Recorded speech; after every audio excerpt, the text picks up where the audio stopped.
Feedback form submit कर लें। अभी आपके पास है 5 से 7 मिनट।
जिसने फीडबैक फॉर्म सबमिट कर दिया वो टाइप 1 करे।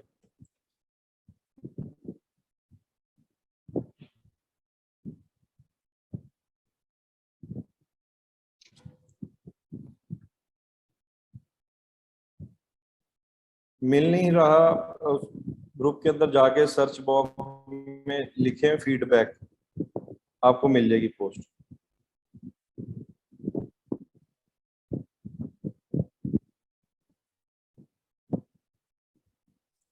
मरियम चौहान ग्रुप में जाएं, सर्च बॉक्स के अंदर लिखें फीडबैक, आपको पोस्ट नजर आ जाएगी, लिंक भी मिल जाएगा उसका।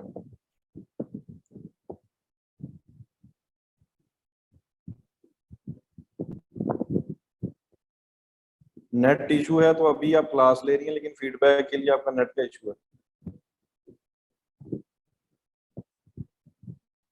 रिपीट डीप लिंक में कर देता हूँ रिपीट।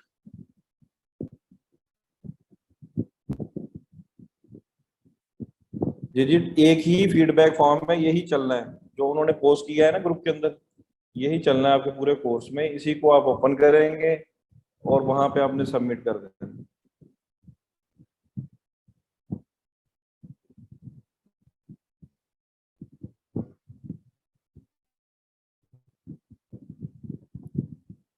इसका कॉल टू एक्शन है ही नहीं है यासिर,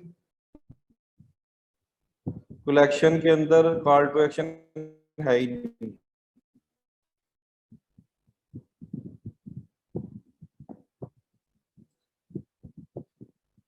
एक ही फीडबैक फॉर्म है ग्रुप के अंदर, मैं दोबारा से बता देता हूँ किस तरीके से फाइंड करना है। ग्रुप में जाएं,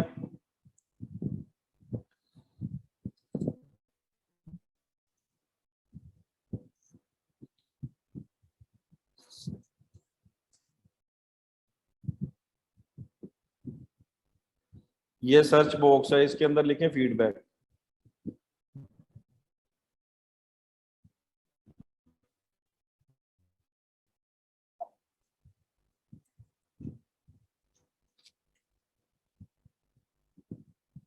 ये देखिए फीडबैक लिखा है, ये फॉर्म आ गया। ठीक है, ये गूगल की शीट है, इसको क्लिक करना है तो ये ओपन हो जाएगा इस तरीके से। इसको फिलअप करके सबमिट कर दें।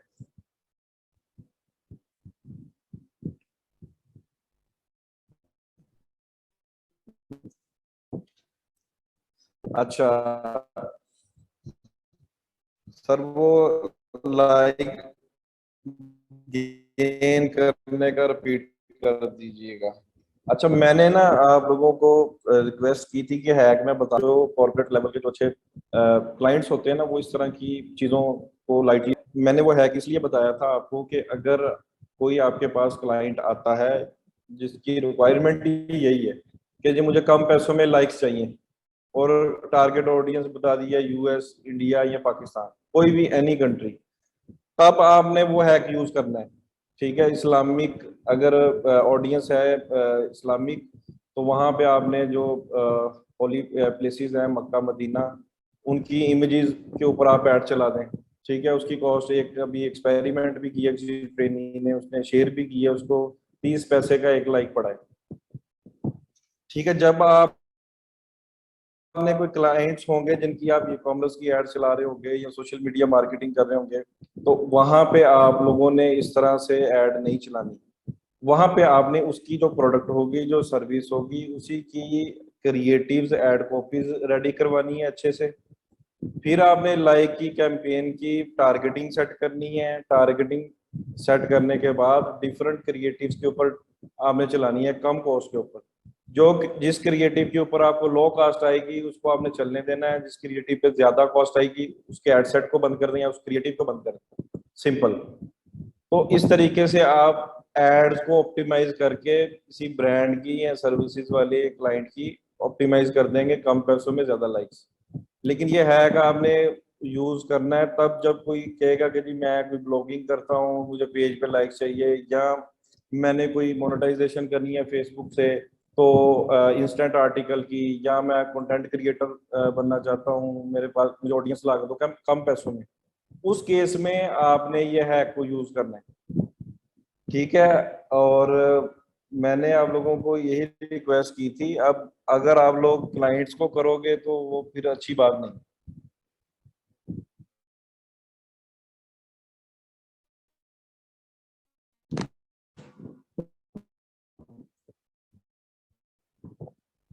ठीक है, जिन्होंने ये मिस किया था तो उनको मैं दोबारा से बता देता हूँ कि अगर पाकिस्तानी लाइक्स चाहिए तो उसके लिए मक्का मदीना, मलेशिया की चाहिए तो वहां पे भी आप मक्का मदीना की इमेज, लेकिन वो मलेशियन लैंग्वेज के ऊपर कोई टेक्स्ट लिखा होना चाहिए उसके ऊपर, इमेज के ऊपर। ठीक है, कोई छोटी सी बात लिखी होनी चाहिए उसी इमेज, आपको कम पैसों में अच्छे लाइक्स आ जाएंगे। इसी तरह इंडिया, उनके जो भगवान है उससे रेलिवेंट आप कुछ इमेजेस रेडी करवा के उसके ऊपर इंडिया के लाइक्स दे सकते हो। इसी तरह यूएस का है तो उनके मजहब के हिसाब से आप कस्टमाइज कर सकते हो क्रिएटिव्स। इसकी कॉस्टिंग इतनी कम आती है कि लेकिन ऑडियंस होती है वो जेन्युइन है, ये नहीं कोई हम कोई पैनल से नहीं बाय कर रहे हैं लाइक्स वगैरह या फॉलोअर।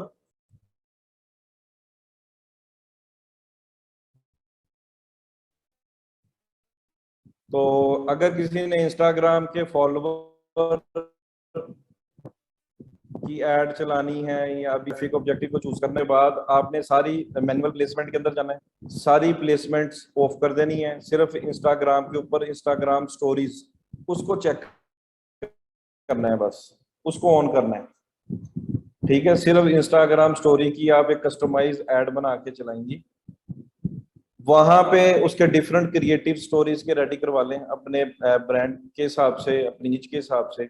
तो टारगेटिंग भी डिफरेंट उसकी आप सेगमेंट्स बना लें, डिफरेंट एड सेट के अंदर डिफरेंट क्रिएटिव, सिर्फ Instagram story.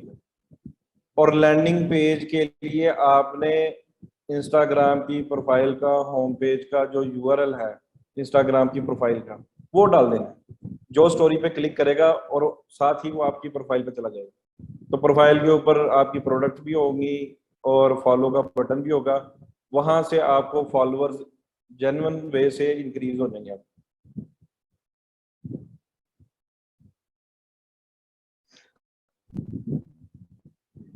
Islami point of view से तो आप किसी मुफ्ती से पूछ सकते हैं, मुनज़्ज़ा सलीम।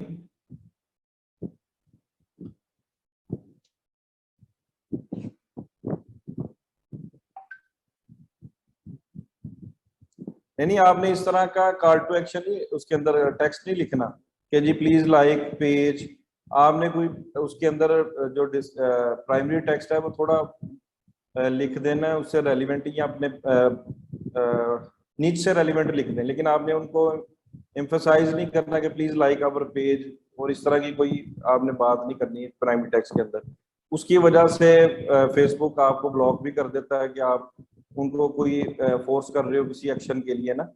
तो हमने जेन्युइन वे से एक ऐड दिखानी है तो लाइक्स खुद ही आ जाते हैं, क्योंकि वो ऐसी ऑडियंस को टारगेट करता है जिसका बिहेवियर होता है वो पेजेस लाइक करते हैं ना, उस हिसाब से उसने ऐड को ऑप्टिमाइज कर देना।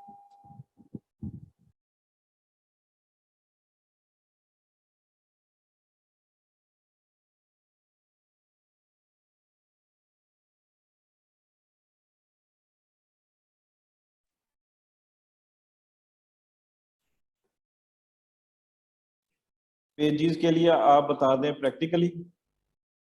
अच्छा, स्टार्ट करते हैं सेशन को। मुझे एक दफा बता दें किस किस ने फीडबैक फॉर्म सबमिट कर दिए।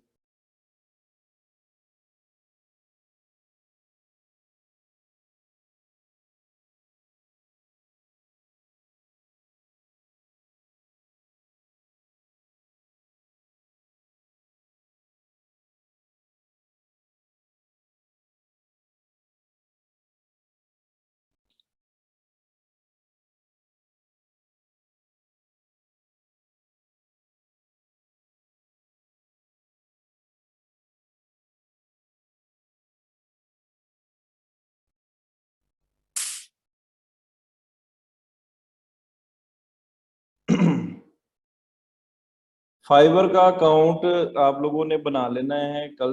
हम मैं उसको थोड़ा बहुत एक्सप्लेन कर दूंगा। अकाउंट आप लोग क्रिएट कर लेंगे तो उसके अंदर एक टेस्ट आता है इंग्लिश का, वो मैंडेटरी हो गया है।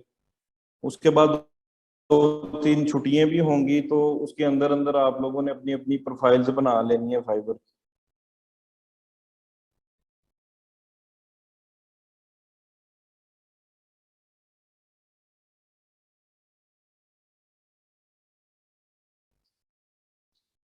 जिनकी ऑलरेडी बनी हुई है वो उसी को चलाएं।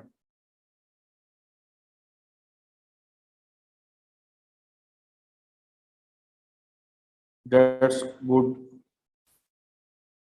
जी जी, सेलर अकाउंट ही, सेलर अकाउंट। चले जी, स्टार्ट करते हैं आज के सेशन को।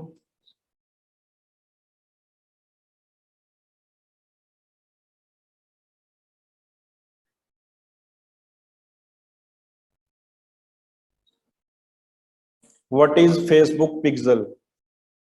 A piece of code for your website that lets you measure, optimize, and build audiences for your advertising campaigns. You can use the information to collect this data. When these cookies are triggered, they start tracking user behavior on your website and your Facebook ads. ठीक है, एक छोटा सा snippet code होता है।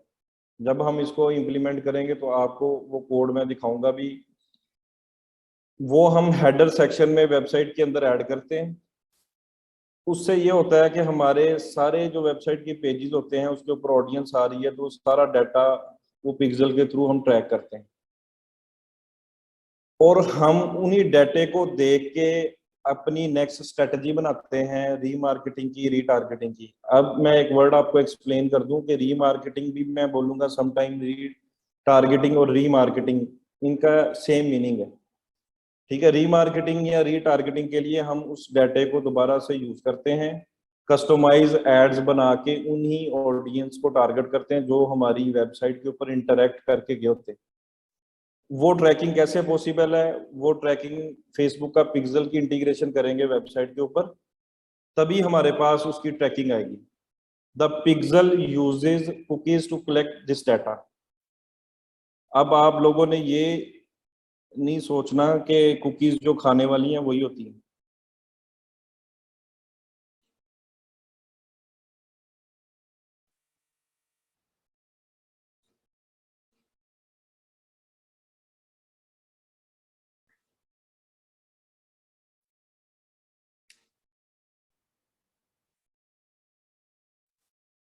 ये वाली cookies नहीं,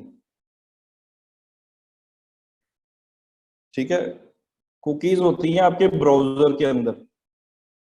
लाइक अभी ये क्रोम ब्राउजर है, इसकी मैं सेटिंग्स के अंदर जाता हूँ,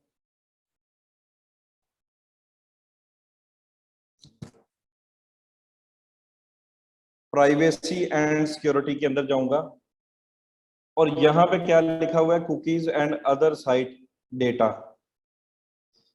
ये कुकीज जब हम किसी ऐड पे क्लिक करके किसी वेबसाइट पे चले जाते हैं, वहां पे हमारा डाटा, वो पिक्सल की वजह से डाटा हमारे ब्राउजर का, उसकी वेबसाइट का सेव हो जाता है, और हम सारा अपना डाटा जो है उस पिक्सल को, या वो जीटीएम का कोड हो सकता है, या एनालिटिक्स का हो सकता है, या गूगल एड्स की ट्रैकिंग का हो सकता है कोड, उसको हम शिफ्ट कर देते हैं अपना डाटा, ठीक है। फिर उनके पास वो डाटा उनके एनालिटिक्स में चला जाता है, जिसकी वजह से वो हमें रीमार्केट और रीटारगेटिंग की एड्स, आपने देखा होगा कि किसी की वेबसाइट पे आप गए, आपने एक प्रोडक्ट को सिलेक्ट किया, उसको ओपन किया, ओपन करके आप दोबारा फेसबुक पे जाते हैं, वो एक दिन के अंदर अंदर ही आपको दोबारा से वो ऐड नजर आती है, सेम शर्ट की या सेम प्रोडक्ट की, या उससे सिमिलर प्रोडक्ट की आपको ऐड टारगेट होती है, क्योंकि फेसबुक का जो एल्गोरिदम है उसको पता चल जाता है इसका इंटरेस्ट रिसेंट टाइम में क्या है, टी शर्ट देख रहा है ये,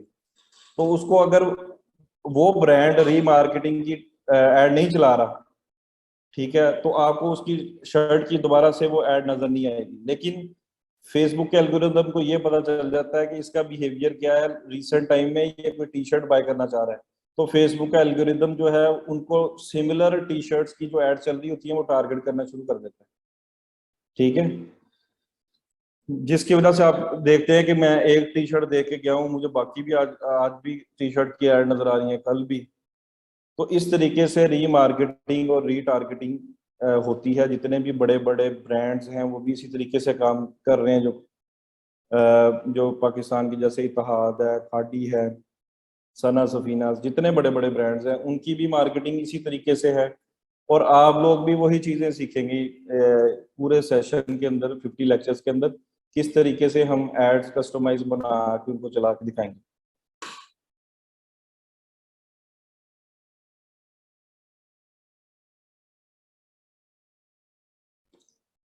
ठीक है, अब मैं एग्जांपल देता हूँ, एक लाइक 1000 पेज व्यूज, ठीक है, ये इवेंट है। ये इवेंट हम कैसे लगाते हैं वेबसाइट पे पेज व्यू का, वो भी आप सीखेंगे। उसके बाद इसके अंदर कुछ 700 सपोज करते हैं कि व्यू कंटेंट के इवेंट फायर हुए। उसके बाद 500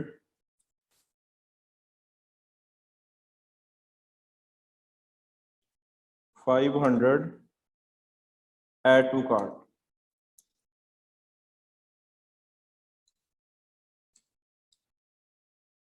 उसके बाद 300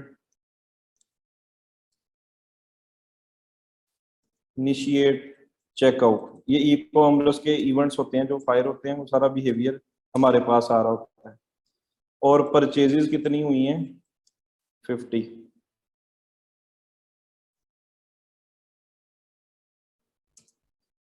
ठीक है, ये एक एग्जांपल मैं ले रहा हूँ। अब हमारे पास हमने जो पैसे खर्च किए हैं वो 1000 के ऊपर किए हैं।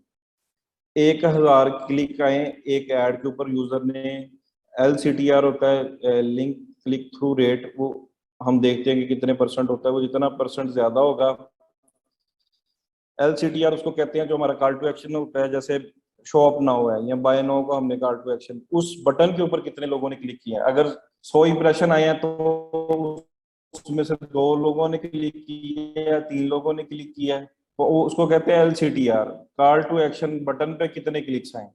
अब LCTR अगर 1000 क्लिक्स हमारी वेबसाइट पे हमने भेजे, एक ऐड के ऊपर पैसे खर्च किए, उसमें से 700 लोगों ने जाके कोई प्रोडक्ट को ओपन किया, ठीक है। अब 1000 में से 500 लोग रह गए जिन्होंने ऐड टू कार्ट किया। हो सकता है वेबसाइट लोड ना हुई हो सकता है कि वो जल्दी में होगा यूजर, या लाइट बंद होगी होगी, कोई भी उसके साथ अनसर्टेनिटी हो सकती है। फिर 300 लोगों ने इनिशिएट चेकआउट किया और वो भी लेफ्ट कर गए, उन्होंने 250 लोगों ने बाय नहीं किया, 50 लोगों ने बाय कर लिया। अब हमारे पास 250 लोगों का डाटा इधर भी आ गया, हम इसको भी कस्टमाइज एड बना के टारगेट कर सकते हैं। एड टू कार्ट के अंदर हमारे पास ऑलमोस्ट कोई 450 के करीब डाटा होगा जिन्होंने बाय नहीं किया, और इसके अंदर कितना होगा 650। हम इन सब ऑडियंसेस की कस्टम ऑडियंस भी बना सकते हैं, इवेंट की, व्यू कंटेंट की भी बना सकते हैं, ऐड टू कार्ट की भी बना सकते हैं, इनिशिएट चेकआउट की भी बना सकते हैं, और पेज व्यू की भी बना सकते हैं। कस्टम ऑडियंस उसकी बनती है जिन्होंने हमारी वेबसाइट या हमारे एसेट पर इंटरेक्ट किया। अब उसकी बेस पे हम उसी को as source code source file use करते हैं, और हम बनाते हैं सिमिलर ऑडियंस, जिसको कहते हैं लुक लाइक ऑडियंस, मिलती जुलती ऑडियंस। वो फेसबुक के डाटाबेस में होती है, जो जिन्होंने अगर टी शर्ट की एड पे क्लिक करके आए हैं, उन्होंने व्यू किया, ऐड टू कार्ट किया, उसके पास डाटा है। तो अगर हम कहते हैं कि 1000 इवेंट हो गए हैं हमारे पिक्सल के अंदर, और मैं चाहता हूं कि मुझे इस टाइप की और ऑडियंस बना के दो लुक लाइक मिलती जुलती, तो वो एल्गोरिदम हमें लुक लाइक ऑडियंस बना देगा। 1% होती है, 2, 3, 4, 5, 6, 10 तक होती है, हम कोई किसी भी परसेंटेज को चूज करके बनाते हैं। वो अपकमिंग लेक्चर्स में आपको मैं बताऊंगा। ठीक है, इस तरीके से फिर हम फनल वाइज, ये फनल है एक टाइप का, जिसके अंदर पेज व्यू 1000 है लेकिन 50 परचेजेस हुई। अब बाकी जो ऑडियंस थी हम उनको रीटारगेट और रीमार्केटिंग की एड दिखा के दोबारा अपनी साइट पे लेके आएंगे और उनसे वही टी शर्ट बाय करवाएंगे। नेक्स्ट स्लाइड पे मूव करते हैं। How Facebook pixel works. When someone visits your website and takes an action, for example buying something, the Facebook pixel triggered and report this action.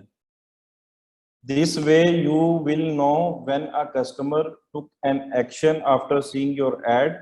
You will also be able to reach this customer again by using a custom audience, जो पहले मैं explain करके हटा हूं। When more and more convergence happen on your website, Facebook gets better at delivering your ads to people who are more likely to take certain actions। मतलब जितना data आपकी website के ऊपर कन्वर्जन्स का आ जाएगा, फेसबुक की अंडरस्टैंडिंग बेटर हो जाएगी कि आपका कस्टमर कौन कौन है, ठीक है, आपकी प्रोडक्ट के रेलिवेंट। तो वो आपको बेहतर रिजल्ट्स ला के दे सकता है, जितना डाटा, जितनी कन्वर्जेंस। लाइक अगर फ्रेश बिजनेस है, उसके ऊपर तो 100 परचेजेस नहीं हुई अभी, तो बिल्कुल फ्रेश है, तो उसके ऊपर आपका थोड़ा एग्जॉस्ट होगा, बजट बर्न होगा। जैसे जैसे आपका पिक्सल वार्म होता जाएगा, उसके अंदर परचेजेस कन्वर्जेंस का डाटा आता जाएगा, तो आपकी ऑडियंस तक जो रीच है, जो अल्टीमेट जिन्होंने बाय करना है, वहां तक फेसबुक आपको बेहतर तरीके से ऐड दिखाएगा और आपको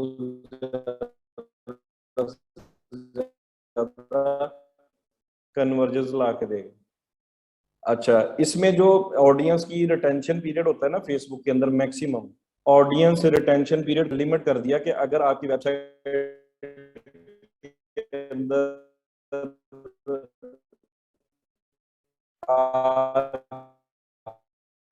ऑडियंस आ गई है 1000, अब वो कितने दिन पिक्सल में रहेगी ऑडियंस, उसने एक टाइम बता दी कि पिक्सल में रहेगी जो आ जाएगी ऑडियंस। ठीक है, तो आपकी ऐड बंद नहीं हो रही, वेबसाइट पे डाटा है वो निकलता जाएगा, फ्रेश उसके अंदर ऐड होता जाएगा। इसको कहते हैं रिटेंशन पीरियड ऑडियंस